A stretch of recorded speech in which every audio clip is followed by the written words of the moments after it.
El aparato reproductor femenino es el sistema sexual femenino.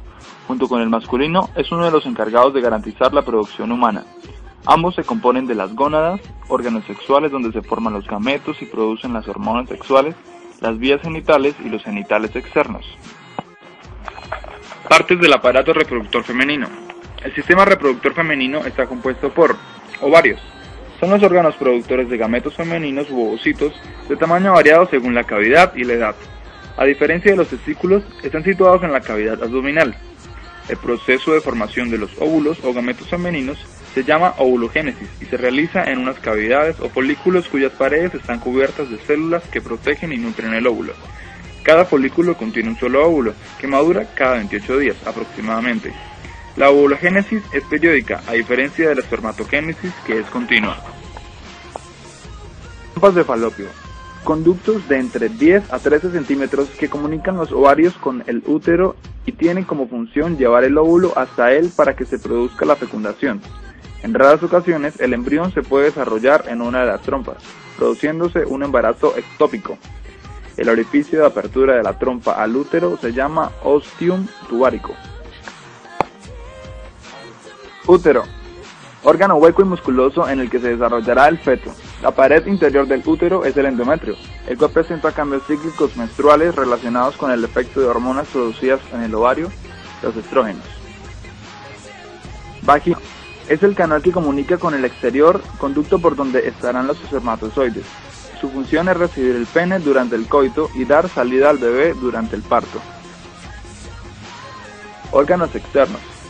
En conjunto se conocen como la vulva y están compuestos por clítoris, órgano eréctil y altamente erógeno de la mujer y se considera homólogo al pene masculino, concretamente al glande.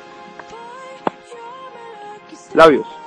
En número de 2 a cada lado, los labios mayores y los labios menores, pliegues de piel salientes de tamaño variable, constituidas por glándulas sebáceas y sudoríparas e inervados. Monte de Venus. Una almohadilla adiposa en la cara anterior de la sínfisis púbica, cubierta de vello púbico y provista de glándulas sebáceas y sudoríparas. Vestíbulo vulvar. Un área en forma de almendra perforada por 6 orificios, el meato de la uretra, el orificio vaginal, las glándulas de Bartolino y las glándulas parauretrales de Skene.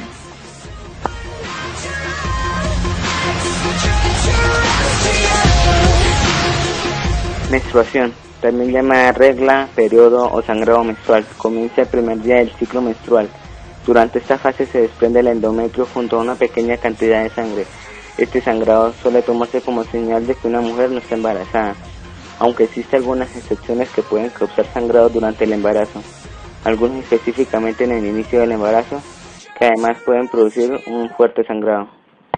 Preovulación, también llamada fase folicular o fase proliferativa, ya que durante este periodo una hormona hace que el tejido del útero crezca, celulares desde el primer hasta el tercer día del ciclo. El ovario produce estrógenos, el óvulo madura y el endometrio se engrosa. A través de la influencia de la hormona folicoestimulante que aumenta durante los primeros días del ciclo se estimulan unos pocos folículos ováricos. Estos folículos presentes desde el nacimiento se van desarrollando en un proceso llamado foliculogénesis, que se completa a sí mismo por dominancia. Bajo la influencia de varias hormonas, todos los folículos excepto uno dejan de crecer, mientras que ese folículo dominante en el ovario continuará hasta su madurez. El folículo que llega a su madurez es llamado folículo terciario o folículo grafiano y forma el óvulo. A medida que va madurando, los folículos segregan cantidades crecientes de estradiol, un estrógeno. Los estrógenos inician la formación de una nueva capa del endometrio en el útero, el endometrio proliferativo. El estrógeno también estimula las criptas del cuello uterino para que produzca moco cervical fértil, el cual será identificado por las mujeres que comprueben sus días más fértiles. Ovulación. En un ciclo de 28 días se presenta entre el 14º y el 15º día del ciclo. El óvulo finaliza su maduración y es conducido desde el ovario hasta el útero, a través de la trompa de falopio, tuba uterina.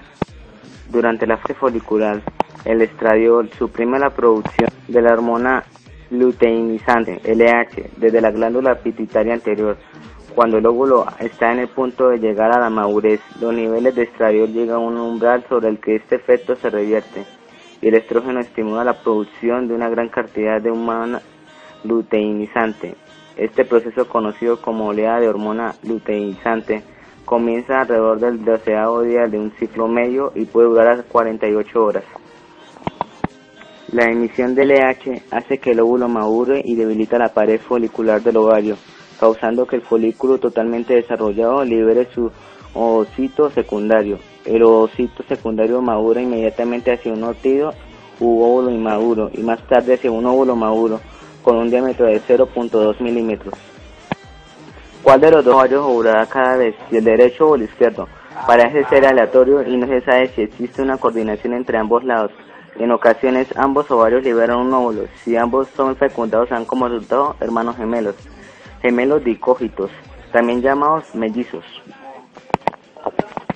Tras ser liberado el ovario, el espacio peritoneal, el óvulo es deslizado desde las trompas de falopio por la fibra o franja ovárica, que es un tejido ubicado al final de cada trompa de falopio. Al cabo de aproximadamente un día, un óvulo sin fecundar se desintegra o se disolverá en las trompas de falopio. La fecundación por un espermatozoide, cuando se da, suele ocurrir en la ampolla del útero, la sección más ancha de los trompos de falopio. Un óvulo fecundado comienza inmediatamente el proceso de embriogénesis o desarrollo. Este embrión en desarrollo tarda unos 3 días en llegar al útero y otros 3 para arribar en el endometrio. Para entonces suele haber llegado al estadio de blastocisto. En algunas mujeres la ovulación provoca unos dolores característicos llamados Missermschmerz, término alemán que significa dolor de medio. El cambio súbito hormonal durante la ovulación también puede causar en ocasiones sangrado a la mitad del ciclo. Posovulación, también conocida como fase lútea o fase secretora, suele durar el 16 hasta el 28º día del ciclo. Si no se ha producido fecundación del óvulo, este se desintegra y se expulsa por el sangrado vaginal de la siguiente menstruación, comenzando así un nuevo ciclo. El cuerpo lúteo, el cuerpo sólido formado en el ovario después de liberar al óvulo a la trompa de falopio, juega un papel importante en esta fase. Este cuerpo continúa creciendo un tiempo tras la ovulación y produce cantidades significantes de hormonas, particularmente progesterona. La progesterona juega un rol vital haciendo el endometrio receptivo para la implantación de blastocistos y para que sirva de soporte durante el inicio del embarazo. Como efecto secundario, eleva la temperatura basal de la mujer. En la ovulación, las hormonas pituitarias FHZ y la LH hacen que lo que quede de los folículos dominantes se transforme en el cuerpo lúteo, que produce progesterona. El aumento de progesterona, las suprarrenales, induce la producción de estrógeno. Las hormonas producidas por el cuerpo lúteo también hacen que se detenga la producción de FHC y LH, que necesitan para mantenerse, por lo que los niveles de estas dos hormonas decrecen y el cuerpo lúteo se atrofia. Los niveles en caída de progesterona decadenan la menstruación y el inicio siguiente del ciclo. Desde la ovulación hasta la bajada de progesterona que provoca la menstruación suelen pasar 2 semanas, aunque 14 días se considera normal. La fase folicular suele variar en cada mujer del ciclo a ciclo, constando con la fase lútea que se mantiene igual. Al fecundar un óvulo no se pierde el cuerpo lúteo. El embrión resultante produce gonadotropina coriónica humana, GCG, muy similar a la LH y a través de la cual se conserva el cuerpo lúteo, ya que esta hormona solo se produce por el embrión. La mayoría de pruebas de embarazo buscan la presencia de esta hormona. Mucha gente cree que el ciclo menstrual medio dura unos 28 días. Un estudio a gran escala de más de 30.000 ciclos de más de 23.000 mujeres reveló que el ciclo medio dura 29.1 con una desviación estándar de 7 días y medio y un intervalo de predicción entre 15 días y 45 días. En este estudio, el subgrupo de datos con duraciones de ciclo entre 15 y 45 días dio una media de 28.1 días con una desviación estándar de 4 días. Un estudio menor de escala de 140 mujeres realizado en 2006 halló una media de 28.9 días. La variabilidad de la duración del ciclo menstrual es mayor en mujeres por debajo de los 25 años y menor en mujeres de 35 y 39 años. La variabilidad se vuelve a incrementar en mujeres de 40 a 44 años, normalmente variaciones de la duración del ciclo entre 8 y 20 días. Se considera una irregularidad moderada y una variación de 21 días o más se considera muy irregular. Durante mucho tiempo se ha creído que la duración del ciclo está asociada con la luna. En 1979, un estudio de 300 mujeres reveló que aproximadamente un tercio de los sujetos tenía ciclos menstruales lunares. Por ejemplo, una duración media del ciclo 29.5 días, más o menos un día. Al menos 2/3 de los sujetos comenzaron su ciclo en la mitad brillante del ciclo lunar, a pesar de que se esperaba una distribución aleatoria. Otro estudio reveló que un número insignificante de menstruaciones comenzaba en luna nueva. Periodo fértil. El periodo más fértil, el momento con mayor probabilidad de embarazo como resultado de un encuentro sexual, se da en algún momento entre 5 antes y unos 2 días después de la ovulación, en un ciclo de 28 días con una fase luteal de 14. Este momento corresponde a la segunda semana y el inicio de la tercera. Se ha desarrollado una gran variedad de métodos para ayudar a las mujeres a saber de los días del ciclo en los que son más fértiles o infértiles. Estos sistemas se conocen como el test de fertilidad. El método que mide el índice de fertilidad basado únicamente en la duración del ciclo se llama método Oino-Cannus. Los métodos que requieren la observación de uno o más de los 3 signos de fertilidad, temperatura basal, moco cervical y posición cervical, son conocidos como métodos basados en síntomas. Los sets disponibles para el análisis de la orina detectan el aumento de la hormona luteinizante, que se da entre 24 a 36 horas antes de la ovulación. Son los llamados kits predictores de ovulación. También existen los llamados monitores de fertilidad, que son aparatos computerizados que interpretan la temperatura basal, los resultados del análisis de la orina o los cambios en la saliva. La fertilidad de la mujer también es afectada por su edad. Como la reserva total de los óvulos de una mujer se forma en su etapa fetal para ser ovulados décadas después, se ha sugerido que esta vida tan larga puede hacerlo que la cromatina de los óvulos sea más vulnerable a problemas de división, rupturas y mutaciones que la cromatina del esperma, que se produce de manera continua durante la vida reproductiva del hombre. Sin embargo, a pesar de estas hipótesis, se ha observado un envejecimiento similar en ambos casos. Menopausia. La última menstruación se conoce como menopausia, etapa en que la mujer deja de menstruar. La menopausia se sitúa alrededor de los 51.4 años, sin embargo, la edad de la menopausia varía de la mujer a mujer, en general de entre 45 a 55. Este último sangrado es precedido por el climaterio, que es la fase de transición entre etapa reproductiva y no reproductiva de la mujer. Sin embargo, desde el último consenso del OMS, Organización Mundial de la Salud, se recomienda abandonar el término climaterio para evitar confusiones y se sustituye por el término perimenopausia. Desorden del ciclo. La ovulación irregular se llama oligoovulación. La ausencia de ovulación se llama anovulación. Se puede tener la menstruación sin una ovulación que la preceda. Un ciclo anovulatorio. En algunos ciclos el desarrollo folicular puede empezar pero no completarse. Sin embargo, los estrógenos informarán y estimularán el revestimiento uterino. El flujo ambulatorio surge de un endometrio muy grueso provocado por tener la forma continuada de unos niveles altos de estrógeno. Este flujo se llama sangrado instrumental del estrógeno. El sangrado anovulatorio desencadenado por un descanso brusco de los niveles de estrógeno se llaman cambios. Los ciclos anovulatorios suelen ocurrir antes de la menopausia, perimenopausia y en mujeres con síndrome de ovario poliquístico. El flujo excesivamente escaso, menos de 10 milímetros, se llama hipomenorrea. Los ciclos de menos 21 días o menos son polimenorrea. La menstruación frecuente pero irregular es conocida como metrorragia. El sangrado repentino y abundante en cantidades de mayores de 80 mililitros se llama menorragia. La menstruación abundante que ocurre de forma frecuente e irregular es menometrorragia. El término para los ciclos que exceden los 35 días es oligomenorrea. La amenorrea es la ausencia de menstruación de 3 a 6 meses sin estar embarazada durante los años reproductivos.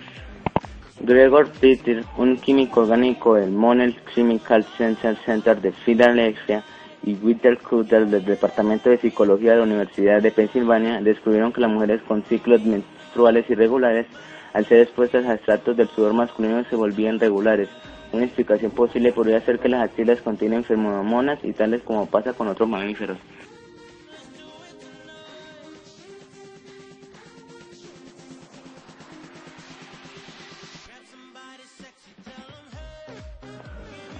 Aparato reproductor masculino. El aparato reproductor masculino es, junto con el femenino, el encargado de garantizar la procreación, es decir, la formación de nuevos individuos para lograr la supervivencia de la especie.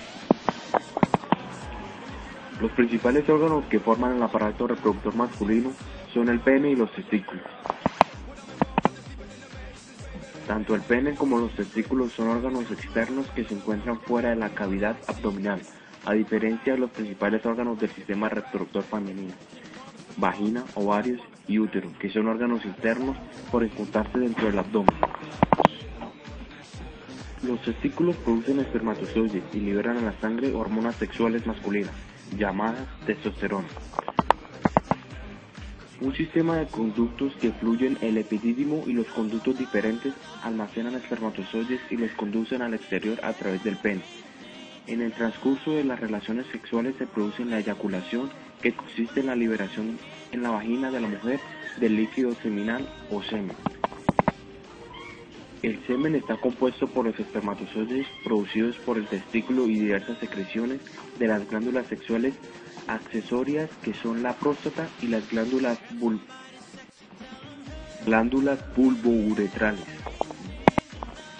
Órganos. Testículos. Son los principales órganos del sistema reproductor masculino. Produce las células espermáticas y las hormonas sexuales masculinas. Se encuentran alojadas en el escroto o en el saco escrotal, que es el conjunto de envolturas que cubre y aloja a los testículos en el varón. El pene. El pene está formado por el cuerpo esponjoso y los cuerpos cavernosos. Su función es penetrar en la vagina de la mujer cuando se halle erecto y deposite semen con los espermatozoides para la fecundación y la supervivencia de la especie. Cuerpo esponjoso. El cuerpo esponjoso es el más pequeño de las tres columnas del tejido eréctil, que se encuentra en el interior del pene. Las otras dos son los cuerpos cavernosos. Está ubicado en la parte inferior del miembro viril. El glande es la última porción y la parte más ancha del cuerpo esponjoso. Presenta una formación cónica. Su función es la de evitar que, durante la erección, se comprima la uretra, conducto por el cual son expulsados tanto el semen como la orina. Cuerpo cavernoso. Los cuerpos cavernosos constituyen un par de columnas de tejido eréctil situadas en la parte superior del pene, que se llenan de sangre durante las erecciones. Epidídimo. Está constituido por la reunión y el apelotonamiento de los conductos seminíferos. Se distingue una cabeza, un cuerpo y cola que continúan con conductos deferentes. Tiene aproximadamente 5 centímetros de longitud por 12 milímetros de ancho. Está presente en todos los mamíferos machos. Conductos deferentes. Los conductos deferentes son un par de conductos rodeados del músculo liso, cada uno de 30 centímetros de largo aproximadamente, que conectan el epidídimo con los conductos eyaculatorios, intermediando el recorrido del semen entre estos. Durante la eyaculación, el músculo liso de los conductos se contrae, impulsando el semen hacia los conductos eyaculatorios y luego a la uretra, desde donde es expulsado al exterior. La vasectomía es un método de anticoncepción en el cual los conductos deferentes son cortados. Vesículas seminales. Secretan un líquido alcalino viscoso que neutraliza el ambiente ácido de la uretra. En condiciones normales, el líquido contribuye alrededor del 60% del semen. Las vesículas o glándulas seminales son las glándulas productoras de aproximadamente el 3% del volumen del líquido seminal, situadas en la excavación pélvica, detrás de la vejiga urinaria, delante del recto e inmediatamente por encima de la base de la próstata, con la que están unidas por un extremo inferior. Conducto eyaculador. Los conductos eyaculadores constituyen parte de la anatomía masculina. Cada varón tiene 2 de ellos. Comienzan al final de los vasos deferentes y terminan en la uretra. Durante la eyaculación, el semen pasa a través de esos conductos y es posteriormente expulsado del cuerpo a través del pene. Próstata. La próstata es un órgano glandular del aparato genitourinario, exclusivo de los hombres, con forma de castaña, localizada enfrente del recto, debajo y a la salida de la vejiga urinaria. Contiene células que producen parte del líquido seminal que protege y nutre a los espermatozoides contenidos en el semen. Uretra. La uretra es el conducto por el que discurre la orina desde la vejiga urinaria hasta el exterior del cuerpo durante la micción. La función de la uretra es excretora en ambos sexos y también cumple la función reproductiva en el hombre al permitir el paso del semen desde las vesículas seminales que abocan a la próstata hasta el exterior.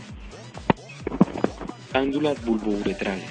Las glándulas bulbouretrales, también conocidas como glándulas de Cooper, son dos glándulas que se encuentran debajo de la próstata.